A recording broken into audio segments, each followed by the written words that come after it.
Takže tohle to vlastně celá ta kniha autorská spadá do toho období aktuálního. Ano, je to moje práce. Autorské knihy. Já jsem dělal knihy takový, aby se špatně dávali do knihovny, aby se tam nevešli, aby ten člověk musel mít někde venku a koukat na ně. Pak když dáte knihu do knihovny, tak tam je pohodlně, se tam válí a nikdy už ven nevíde, nebo téměř nikdy.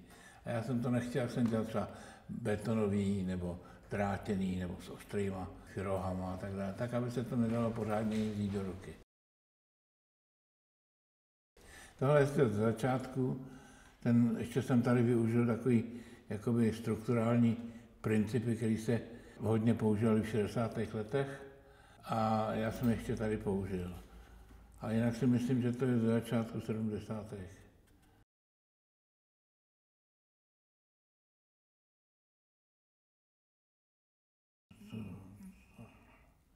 No to už je později, to jsem udělal v Německu tohle. To je 79, 80.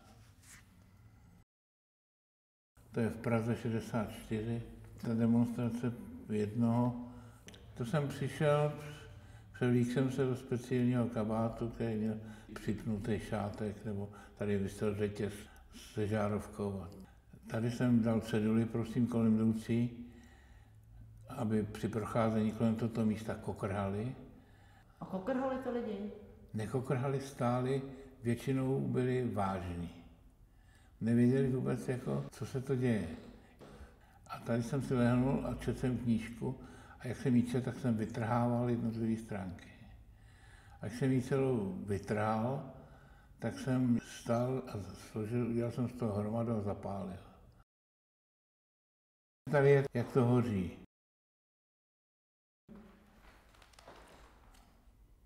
Tady to zametám, používám k tomu ten plakát, všechno jsem uklidil a odešel.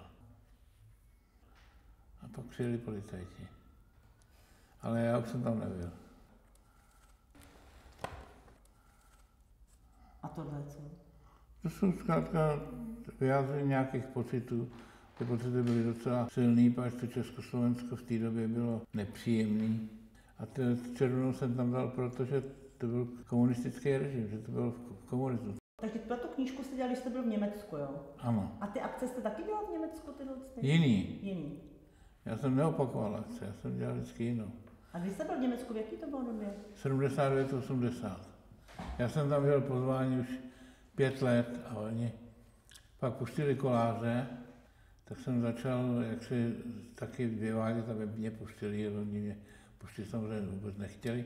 A pak mi dali výjezd, jako Jardovi Kořánovi třeba, nebo jako Kohoutovi. Jenom tam a věřili tomu, že zpátky se nevrátím. Takže já jsem se vrátil. A jen jsem se vrátil, začaly okamžitě hrozný potíže. Jako vlastně pořád se mi drželi ty potíže. Oni když mě pak pouštěli ven, poněvadž chtěli moje peníze, vždycky jsem tam jel udělat nějakou práci, něco jsem prodal, nebo tak oni si z toho vzali velkou část, takže mě tam pouštěli pro ty peníze. No. Začal jsem v polovině 60. let a já běžně domalovávám, dopisuju, vpisuju, používám fotky, kresby, cokoliv. Ty knížky jsem dělal celý život. Nikdo o tom moc neměl zájem, pak knížku z roku 70 koupili ode mě Památník národního písemnictví, ale to bylo jediný. To koupili po mně hned, jak jsem přijel z Ameriky. To měli pocit, že ještě bude něco normálního, ono nebylo. No. Pak už jsem nemohl prodat nic, protože to nepovolili. Co ty akce vlastně v té době tehdy mělo pro vás za význam? Byla to provokace, byl to nějaký koncept? To v žádném případě. Já jsem chtěl, aby lidi nemuseli chodit za uměním do galerie, aby to umění existovalo, aby se naučili ho vnímat kdekoliv.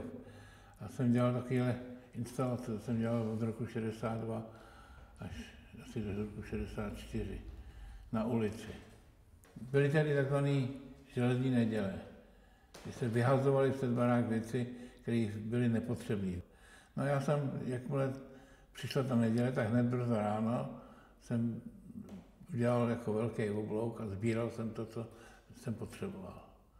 No a z toho se rekrutovaly pak moje objekty na obrazy, na všechno, na instalace. Měl to nějaký ohlas tehdy? Já jsem byl pozvaný v roce 66 do Londýna na sympozium o destrukci. Já jsem na to udělal text, tento, ale asi mi tam nepustili. Takže jsem tam nejel, nemohl jsem, ale poslal jsem tam ten text. To je on. Všechno se to psal na strojích, to je kopie. Já jsem to dělal průklepem, abych jich udělal víc, těch textů a tak dále. To je manifestace aktuálního umění, která byla v roce 65 v Praze. To je oheň. Jedna holka stála, slíkala šaty a pálila je. To je popis té akce, tohle.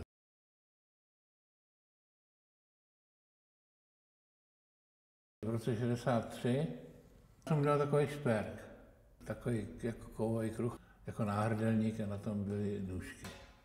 Přidělen. A já tady jsem jako ilustraci, tady jsem je nalepil. Má být tady přilepený, to spadlo. Takže takhle nějak tady to se mají nalepit. Něco zbráněj nebo něco střihaj, chce si od něčeho izolovat, ale já jsem nehledal jinotaje. Já zkrátka jsem měl takový pocit, že ty nůžky můžu použít. To jsou z takzvaných obranných šperků. Tomu jsem říkal já obranné šperky. Jsem dělal od roku 62.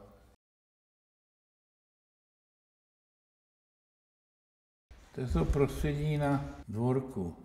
A to bylo v roce 63 v Mariánkách. To byl takový dvůr v bytě, kde bydlela moje matka. Já jsem vytáhl všechno, co jsem tam našel ve sklepě a udělal jsem z toho takový prostředí. Tak ty lidi museli krz to chodit a nechal jsem to tam, pak chudák moje matka to uklidila. Tohle je z těch seancí. Seance byly seance, které jsme pořádali u mě na tom Novém Světě, kde se zkrátka hrála hudba pro nehráče, kde se vystavovaly taky montovaný objekty, jenom složený, mluvilo se o problémech té doby a takový zkrátka podivný večery. Chodilo tam vždycky jenom pár lidí, nejužší přátelé. A to asi nebylo tolikrát, protože všechno bylo problematické, takže udělat to víckrát než jednou byl problém. A tak jsme hráli na basu, na trubku, na různé nástroje, na některé jsme udělali sami. Tady byly různé objekty. Tenhle kluk byl basista, později hrál v České filharmonii na basu.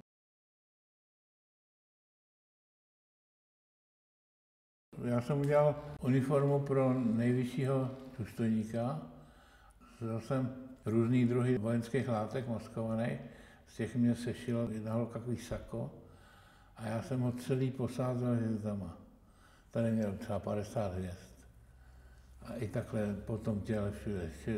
Takže tohle je taková vzpomínka. Jsem udělal někdy v roce 67 nebo tak. V 60. letech jsem to považoval za něco zásadního. Byl to vlastně můj postoj ke světu. Já neuvažuji politicky, ale ten režim to vzal jako jasný politický gesto. Já jsem měl, aspoň to říkali všichni, dost velký vliv na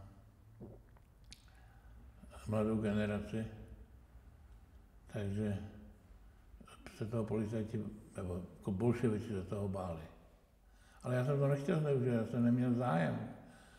Ale vždycky jsem se nějakým způsobem dostal jakoby do čela nějakých aktivit, protože jsem byl aktivní a jako činorodej a zvídavej, tak jsem se vždycky do něčeho zaplet. No.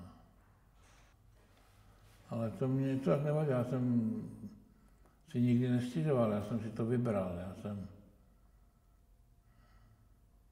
nechtěl.